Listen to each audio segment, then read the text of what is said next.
Hey, y'all. Welcome to another episode of Politics for the People.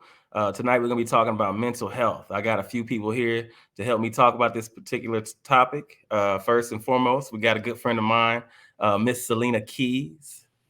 Hey, how you doing, Selena? I'm good, thank you. All right. Hey, go ahead and tell us a little bit about yourself, Selena. I am a licensed clinical social worker in the state of Georgia. I'm also a trauma-informed care specialist, and I specialize in the treatment of I specialize in treatment of mental health and trauma-related illnesses, and the mind and the body practices.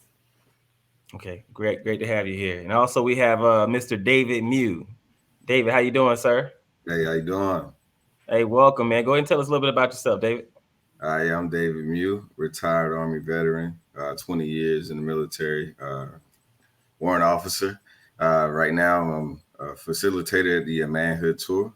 We just started this nonprofit organization here in Augusta, Georgia, where we are trying to rebuild and reshape men's perspective and addressing first and foremost that emotional intelligence aspect of mental health throughout this process. So, yeah, I'm looking forward to having this discussion tonight. Cool. Yeah, no, definitely. And so I want to jump right into this. Selena, mental health, mental illnesses. We talked a little bit about the definition in a previous podcast that we had, right? Those particular things. Let's talk about trauma though, because the trauma part of it, as I said, I was with Family Connection some weeks ago, and they talk a lot about ACEs, adverse childhood experiences. Can you shed some light on ACEs for the group? Yes, absolutely. In 1994, I believe it was, Kaiser Permanente did a research study where they studied their members.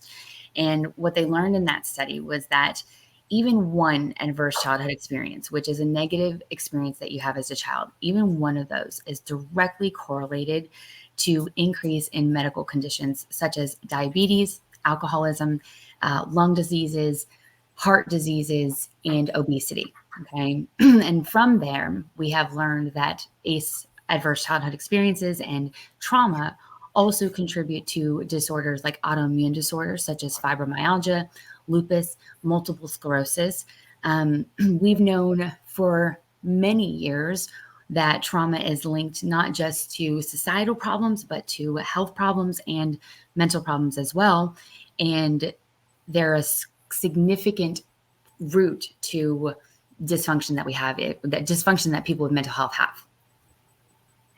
Okay. So in those ACEs, I have a few of them written down here. A few of those were like abuse, neglect, caregiver mental illness, being like if you have a father or mother that had a mental illness when you were a child, household dysfunction, uh, experience racism, pervasive poverty, right? So there's a lot of different things that's on this list that I don't think that we look at as could be something that's traumatic, that Mm. continuously holds someone down from actually truly recovering. And it says here that 3 in 5 adults in Georgia have experienced at least one ACE.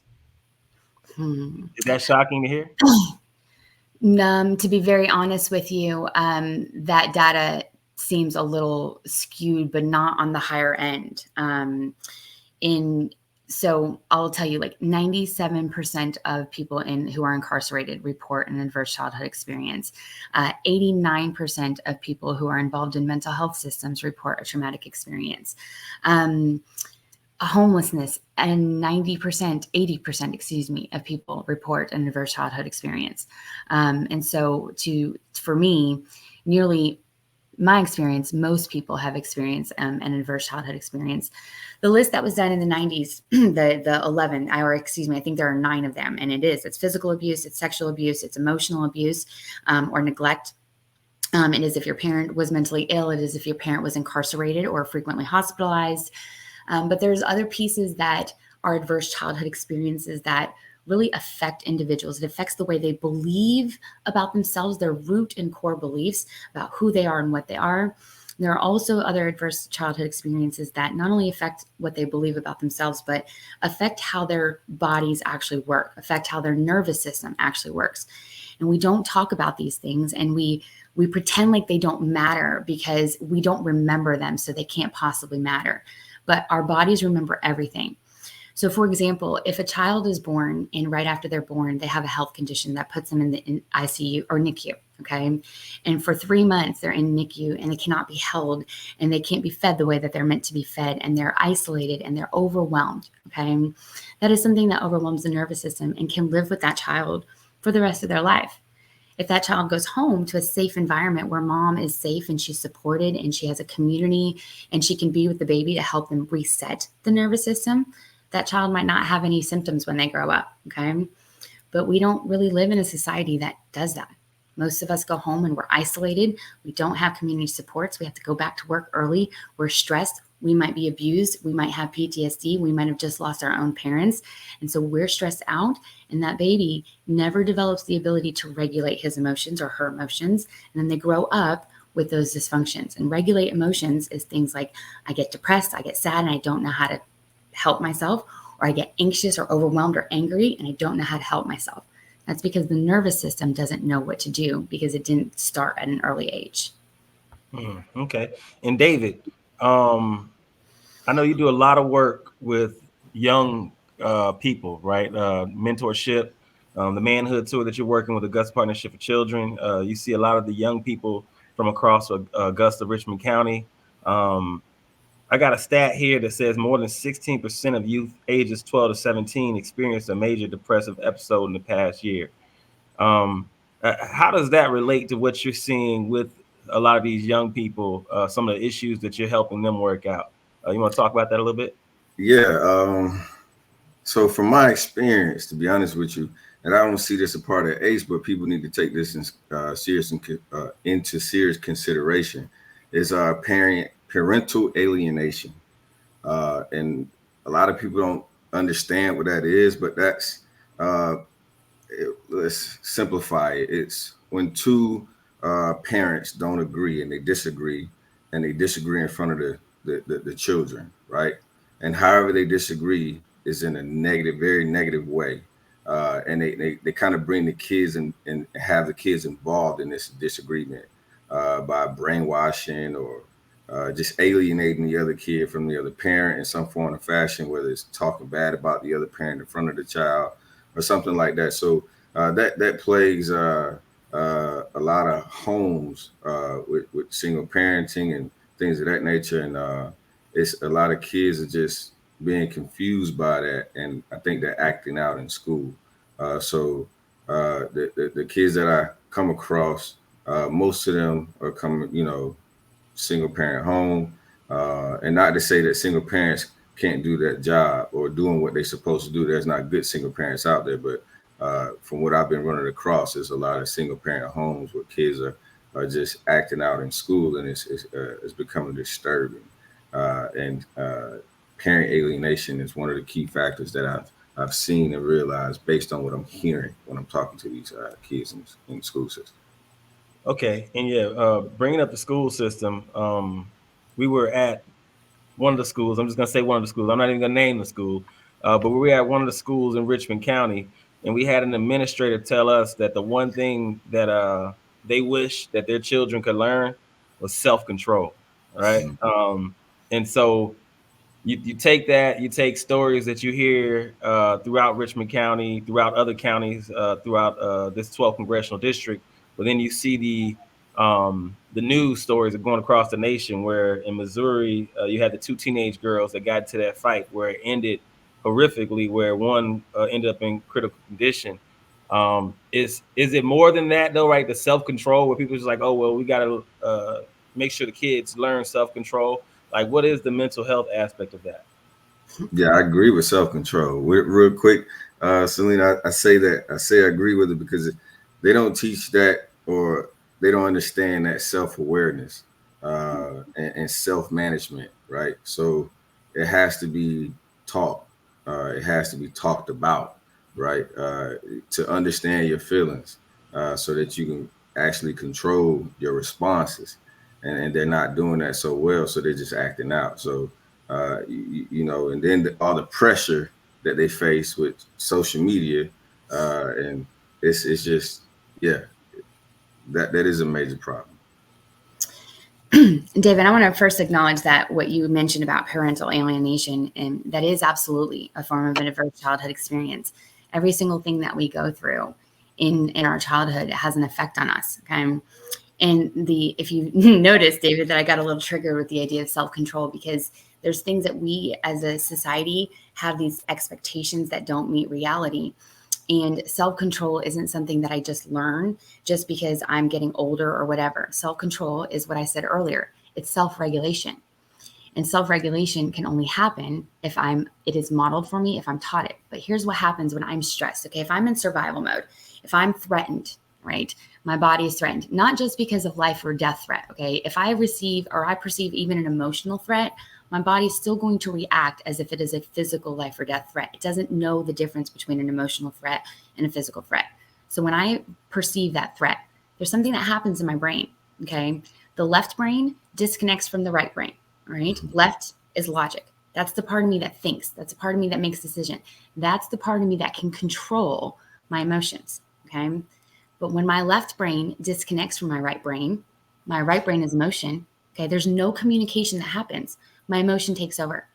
I'm going on instinct. I'm not thinking. I'm not stopping. I'm not pausing because I'm acting to survive.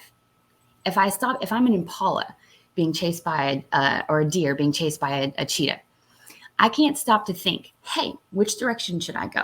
Is that really a cheetah coming to get me, or maybe it's just a kitty cat? I can't stop to think because I will die. So when I'm stressed out and I'm overwhelmed or I'm in experienced survival mode, I cannot think about how to control myself. I'm only acting the way I feel. Interesting. Mm. That's why I like to have you here, Selena. You break those things down. You break them down into a way that I wouldn't be able to describe it. So I appreciate you being able to break it down for us. But no, to what everything that you're saying right now. I saw something earlier in that same story with the young girls in Missouri that got into the fight, where there's some legislation that's being called for at the federal level to increase school resource officers, right, across the board at national level. And I see that being a solution, but I don't know if that's the solution, right? Because every time something happens, people want to increase some type of law enforcement presence. But law enforcement, I don't think, is the solving factor with that, right? I don't think that's the solution. But I'm interested to know, when you're dealing with a school full of young kids, right? That all, especially in underserved communities, right? Especially just the schools that have an abundance of youth from underserved communities, and you have all of these young people with these issues, right? That have to go and learn amongst each other and coexist for those hours. What is the solution to helping these young people and the teachers, right? Because I heard that the teachers out here, that they're mentally exhausted, right? They really need someone to talk to these days. Like, what is the solution? Because I'm not sold on more resource officers. Talk to me. I'm gonna go out there on the limb, man, and I'm gonna say it. It's just on my spirit. I'm gonna say it. I think there should be some type of elective type class for mental health. And just like there's PE, just like there used to be sex ed, used to be art. Uh, I think it should be some type of class, but not an individual, and more in mental health counselors in the school system, but not an individual class. Something that's fun, something that makes mental health, shed a good light on mental health, something that makes it attractive, that makes it enticing, interesting, because a lot of people frown when they hear mental health or anything associated with mental health as if you're crazy or something like that. And it's the youth, by far the main ones, is like they frown upon it when they hear it, and it's not encouraged more often. So I think if you bring it into the school system in some form or fashion, where it's a creative way, an innovative way, where it's fun, and they understand that when they have these certain feelings, that they need to talk to people, and who to talk to and where to go, I think that will reduce a lot of what's going on, because just throwing an officer at it, and we've seen across the country that most of these officers are not trained well enough to reduce or mitigate that type of activity, that violent activity. They become involved in that, and you see a child get hurt because of that involvement. So I don't think that's going to solve the solution. Okay. I mean, solve the problem. All right. Well, Selena, what you got? You said that they were. What do you think that bringing police officers would do? What feeling would police officers evoke in a school full of underserved and let's be honest, primarily Black students? What feeling would be evoked? I would really be uncomfortable if it was me in the school, right? Like Yeah. as a young person, if Wouldn't I it be saw fear? more officers. Wouldn't it be fear? Yeah, yeah. It's it's, What it's does gonna fear be do? it's What gonna does be more fear and defiance. And what does fear do? It puts us in survival mode. Mm-hmm. So if we want our children to have self-control, the last thing that we need to do is scare them or make them afraid or make them feel in danger or threatened, right? I said earlier today that we all can be a part of the solution, but we're all a part of the problem. And it's this, we're trying to fix it through more fear and more things that don't make sense that are part of the problem. Yeah, I love that. I love it. He said a mental health class or a mental health resource, right? There are things that used to be in schools that so children learn to regulate. They learn self-control through first mom, regulation through mom. If mom's regulated and she's soft and she's heartbeat is slow and she's not stressed, that baby will regulate with mom. But when babies grow up, when children grow up, they learn to regulate. They learn to control themselves through movement, okay? Then we go to school, and what's the first thing that we tell them to do? Stop moving, right? But a long time ago in schools, if we were telling them to sit still, we still had classes, okay? We still had things like art and music and gym class and sports, okay? That many of, especially our underprivileged class schools, are not having access to. They don't have access to those things that give them purpose, that is not just sitting still and reading books and doing the same things to keep them in survival mode. We've got to develop kids' passions. We've got to give them opportunities. And training, and keeping healthy. Like one of the things that I know is that when you have if you have a school full of teachers who are supported physically and emotionally and have enough money and are making enough money and aren't having to live in poverty themselves, and they all trust in each other and they're all trained appropriately and they're all working towards the same goal and they're supported, they have resources themselves, then yes, you're going to have a much different dynamic. But our teachers aren't trained. Our teachers aren't supported. Our principals aren't trained or supported. They're just going in there trying to tell students to get self-control when they don't understand what the real problem is, and no one is there and no one is adding things in to give them the right kinds of support that they need. I will never think that police officers are the answers or resource officers would be the answers in a school. Our schools are meant to be safe. They're not meant to be a place that a child or anyone should fear. Okay. And you brought up a point. Go ahead, David. What's that? Drop the mic, man. Oh, drop the mic. Drop the mic. Okay. Yeah, no. And so the point you brought up when you were speaking, Selena, about access, I did some research earlier, and it was talking about how cost is one of the biggest drawbacks or hindrances, I would say. Cost is one of the biggest reasons why people don't get access to help. Also, going back to what David said earlier, it's the stigma on it, where there are a lot of people who are like, hey, rub some dirt on it, right? Tough it up, right? So with that, getting that access, and big shout out to Warren County school system out there. They were doing something different, which once again, I love people trying to be innovative. So I know that they were trying to work with putting a medical or a mental health facility within their school system where the children can have access. But let's just talk more about community access, right, and lack thereof. Talk to me about what you would like to see or what should be within the community for people to access so that all individuals have access to this kind of care.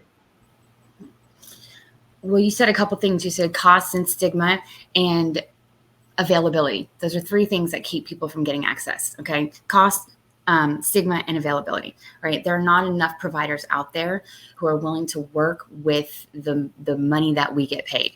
Okay. There are not enough providers out there that are willing to go through and live in poverty to do this job. Okay, there are wait lists everywhere throughout the country. Okay, so even here in Augusta, the business that I was working for, that I was executive director for, we had 180 people on a wait list last year. Okay, excuse me. So that's number one. Like, we need to get paid. All right. And that's the truth. And the problem with payment is our insurance companies who decide that we are not worth getting paid. And I could go on and on about that, but I'm not going to. But that is a big problem in our community, is that our insurances, for example, one insurance might pay $34 and another insurance might pay $130. Okay. So people who have that insurance who only pays $34, I'm not taking their insurance. I'm not going to work for $34, not when this insurance company might actually pay me what I'm worth, right? The insurance companies, I worked with so many people who had deductibles, thousands of dollars in deductibles that they could not afford. The cost of therapy here in Georgia is $125 a session. If I need to see you every week, that's over almost $500 a month. I don't know about you, but I'm a master's level educated individual. I cannot afford $500 a month to do therapy. Cannot afford that, right? So it's making it affordable. It's making insurance companies do their job and actually pay for the services that they provide. And the stigma, we have to stop making people think that mental illness is crazy. We're not. Everyone, everyone has a mental health problem. They have had a mental health problem at some point. Everyone in our society is dysfunctional. We live in a dysfunctional society. Every single person I talk to, when I explain about how trauma affects the nervous system and what happens, we all are like, oh, that makes sense. But that person's different. That person's different. No, they're not. The person talking to the tree is no different than the person who's suffering with grief or depression. We all have these problems, when we have to stop stigmatizing it and putting people in a different class or a different category, so that we can all feel safe and comfortable talking about, yeah, I'm having a really hard time right now. I'm having a really hard time. Because what happens is, if I'm having that hard time and I don't have a way to let it out, and I don't have a way to talk about it, and I don't have a way to fix it, I'm going to go crazy. I'm going to lose my mind. Yeah. And talking about stigma, David, I know that's one of the things we talk about in the manhood tour, trying to develop emotional intelligence. And to add to that, you being retired military, I think we share in the experience where in the military you had that whole rub dirt on it attitude, where there had to be a whole campaign that was created by the Army to get soldiers to open up, right? To stop being so tough and actually go seek mental health. Right. Talk to me a little bit about that stigma, man, and how you try to approach tackling that when discussing that with people within the manhood tour or other mentorship opportunities. Yeah, it's a challenge, right? Because now you gotta.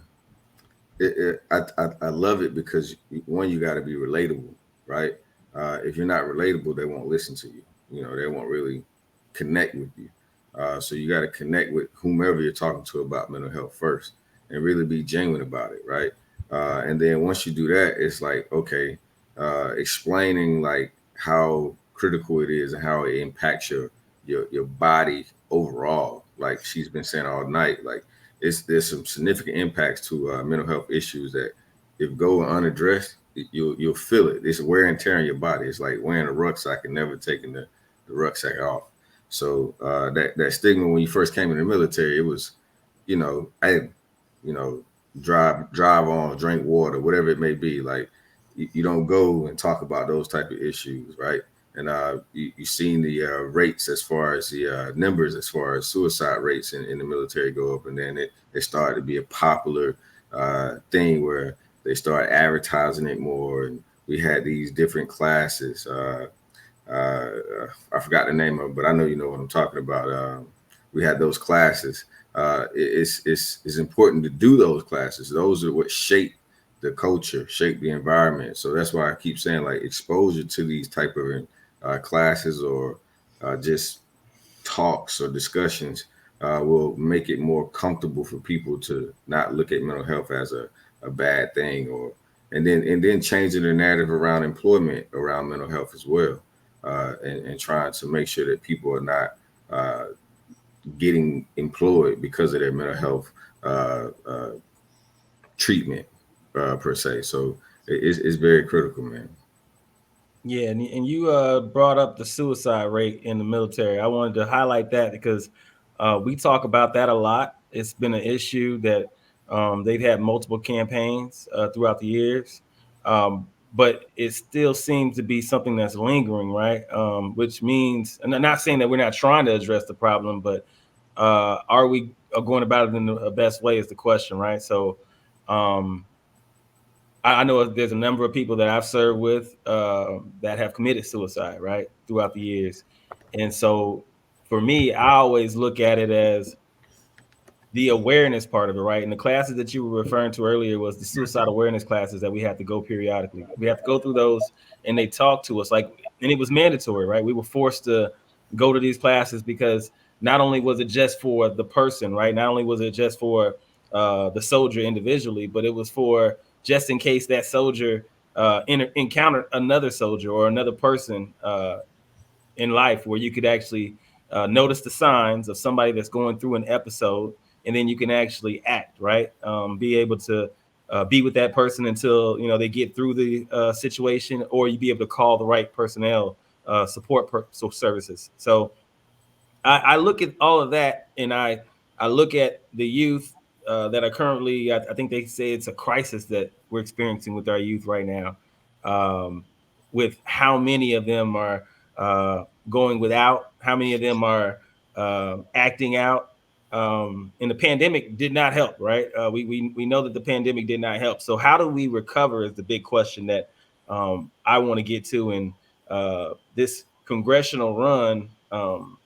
Mental health being kind of grouped there with healthcare overall, I think that this is one of those things as a country we really need to figure out moving forward because as I said earlier, when one of these instances happen, whether it's the issue at the school with the teens in Missouri or any of the instances that happen here where kids bring guns to school, kids actually shoot at the schools, that impacts the entire community, right? That now you have a school full of children who may not have been directly engaged, but now they're traumatized, right? So being able to wrap our hands around it from a community aspect, I'm wondering what does that look like from a legislative standpoint? Because once again, I brought up earlier, we got people asking or calling for more resource officers. But what would be something that would be worthwhile if we could lobby for it to say, hey, let's start doing this because it might be an innovative way to solve some of these issues. Anybody got any? Like I said earlier, man. Exposure to the training, make it fun, creative, early on in the school systems. We need it. Like everyone in the school system need it. Like COVID ran through America. I mean, ran through America. Rapid, fast. It changed everybody's lives. Everybody, right? Significantly. And there was no therapy to follow. On top of everything else that's going on, right? No therapy to follow. I mean, that was everybody. No, it didn't matter your age or race, nothing. Everybody was impacted across America, but no therapy to follow. Like, to me, you need to introduce it early in the education system, uh, like how we have in the military, MRTs, Master Resilience Trainers. I think that's what it's called.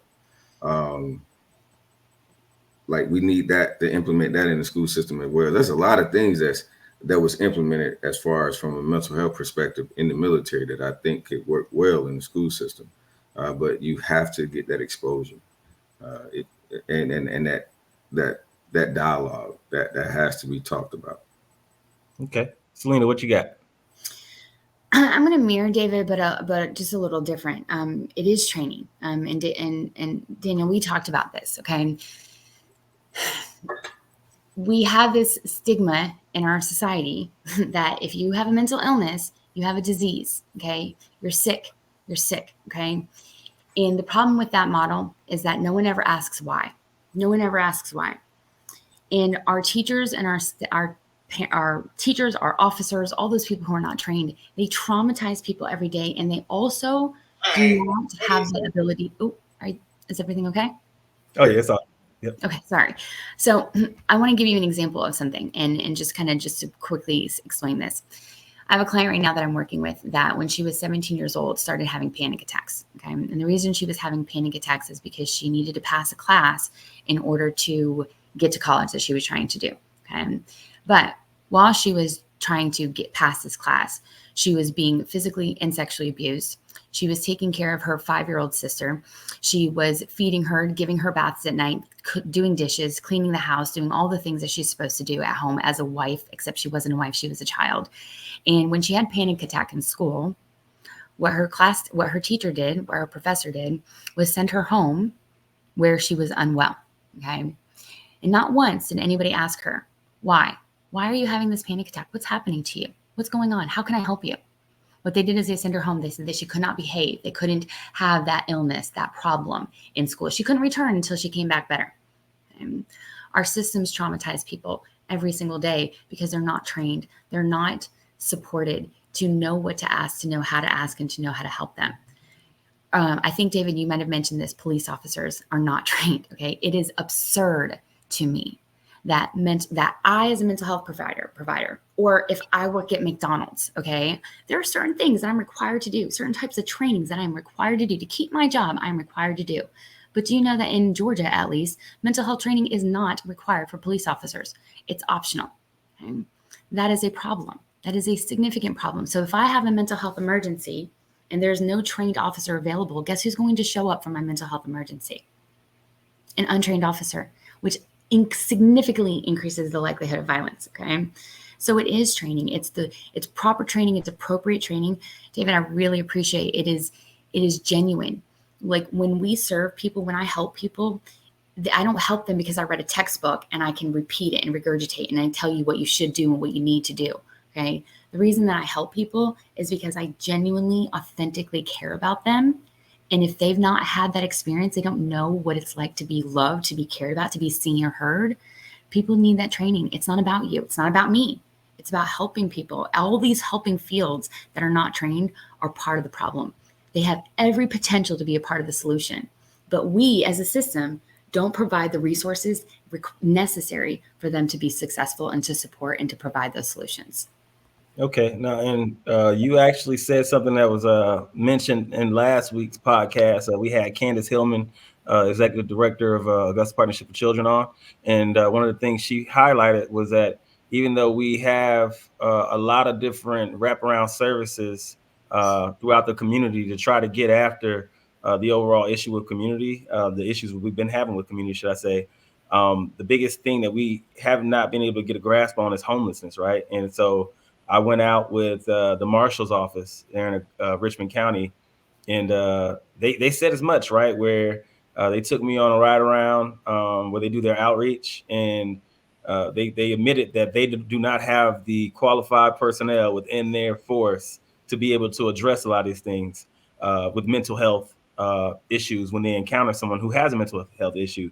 So what I learned is that our jails and prison system is packed with people who have real mental health issues. So they should be somewhere else other than in the jail system, maybe in the hospital getting real treatment. But I think what you were describing earlier about how we really need to fix the system as a whole and get the proper trained individuals into the right places. I think that's, it's not even as much as getting like a me in there. Yes. So you asked earlier, like, do they need more resource officers? My first thought is they need more social workers. Okay. But it's not about getting more social workers in there.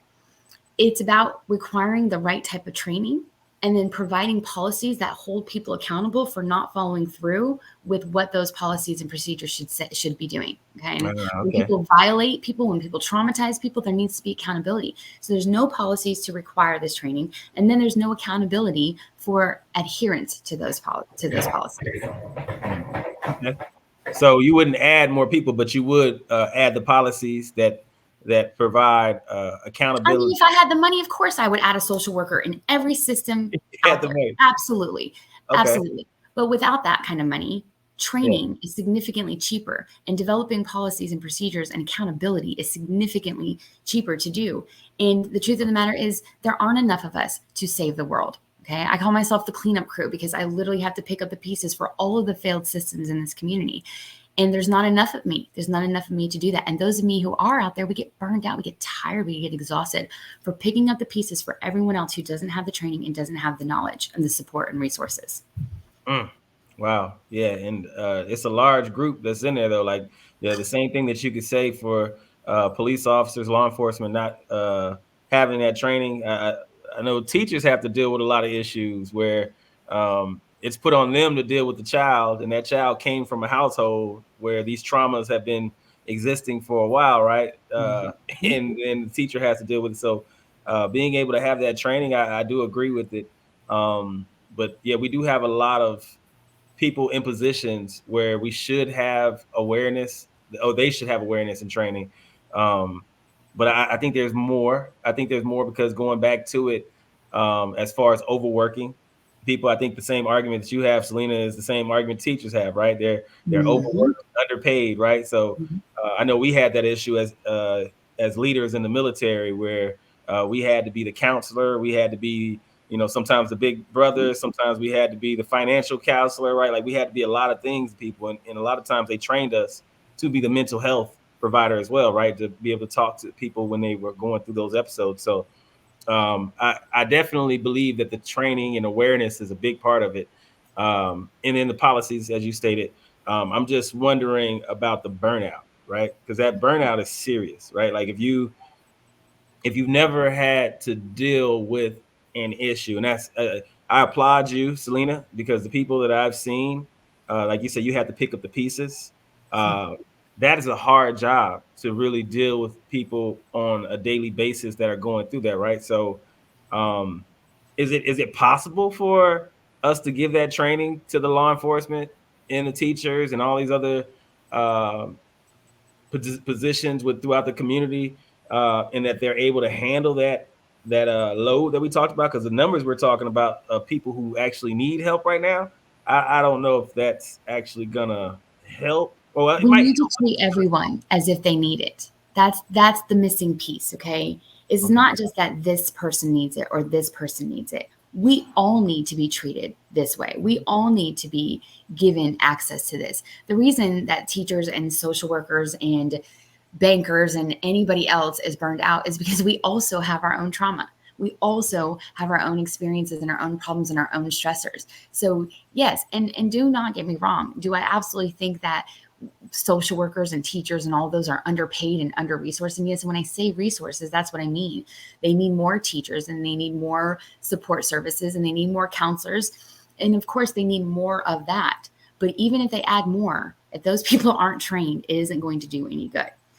Mhm. Um, and so I think that training is one piece of the puzzle. Again, my next piece of it is really that accountability piece, the oversight, the requirement of it, that in this community, and then I'm coming just from this community, there is too much, in my opinion, of this private mentality. So private work requires that I can pretty much do what I want. So, for example, if I'm a faith based organization and you're not a Christian, I can tell you that you can't come to my organization because I'm a private organization. And that is a significant cultural problem here in Augusta. When I talk about policies, I don't think there should be exceptions to certain rights for people. For example, I sent someone to a healthcare center here in Augusta a couple years ago. And when they went in, they had to fill out an application or a paperwork. And on the paperwork, it asked if they had committed any crimes. And this person had. They were in an accountability court program. And they were told, I'm sorry, we can't treat you. Now, that cannot happen in state hospitals or state providers, right? But a private practice, a private provider can say, I'm not going to treat you. I'm not going to provide care for you. It is a huge, and so they're again, they're left without care. They're left without services because I don't have to do it. And I know that sounds messed up that maybe I shouldn't have to, but if I don't have to, then who does? Right. No, absolutely. And that's actually part of the federal um, responsibilities, right? So to create those that legislation that provides protections for uh, mentally ill people, right? People who are going through those things. So no, definitely, that's a great comment, David. I want you to jump in there and talk to me. I feel like you wanted to weigh in on one of those things that Selena was talking about. Now I mean, access is a problem and affordability, but access is a major problem. Uh, we see that across rural areas, especially. I was just talking to someone today. They got to come to Augusta just to get uh, the type of health care that they need to get, and they're in Swainsboro or Emmanuel County or something like that. So across the 12th congressional district, we know that there's an issue, a shortage of uh, medical support and mental health support. So if you don't have that infrastructure in place and you don't have the access to it, then how do we solve all of these issues that we're facing today? Right.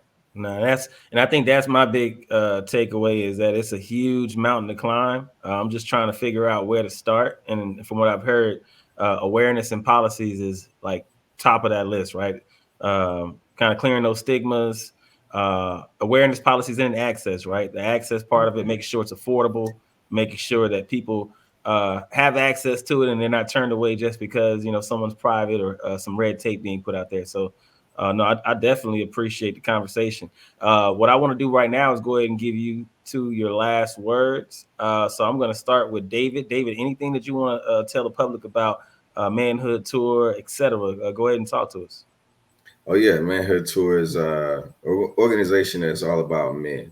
That's ages 10 and up, and we really want to um, change that stigma about men that don't talk, men that don't share uh, how they feel, um, men that don't uh, provide for their family, provide for their kids, change that whole stigma, and men that network, because there are men that network, and men that try to build and encourage each other through a series of discussions, and also incorporating some real training from some skilled professionals, whether it's realtors, financial management, accountants, licensed life insurance agents, lawyers that talk about trust and wills, but just equipping men with the resources and information that they need to self-sustain themselves and provide for their family at the same time where we network and share resources. So the Manhood Tour is going to be a very great place for men in Augusta. I feel that wholeheartedly. So I'm looking forward to sharing this experience with everyone in this area. Awesome. Thank you for sharing that. Selena, go ahead and give us your final words. Sorry, I had a million questions for David right there, so let me get back to you, Daniel. I'm sorry. I've been saying in a lot of different spaces that you cannot solve a problem if you don't understand it. And I think that's the core here. We can't fix this problem if we don't understand it. You can't fix it at the top. Again, we can add more mental health resources. We can add more services for people, but that's just the Band-Aid at the top. What about how it started? What about where it came from? And we talked about a lot of those things today, things like poverty, things like child abuse, things like isolation. COVID was so hard for us because isolation is the single biggest reason why we get sick is isolation. Okay. And COVID did that to us. Absolutely. COVID wasn't the cause really of everything. I think COVID just brought it all out because we couldn't contain it anymore because we didn't have supports and places to go to release it, to get out of it. And I think that we have to understand, and I'm going to continue and always to advocate that it is not a disease. It is a symptom of what we've been through. And if we don't ask why, we're never really going to fix it. All right. Yeah, okay. Well, David, Selena, thank you both for being here tonight. This was a great conversation, and hopefully, we shed some light on mental health and some of the issues that we're facing, not only locally, but some of the things that we need to get done at the federal level. So, thank you all. Appreciate it. Have a good night. Good night, man.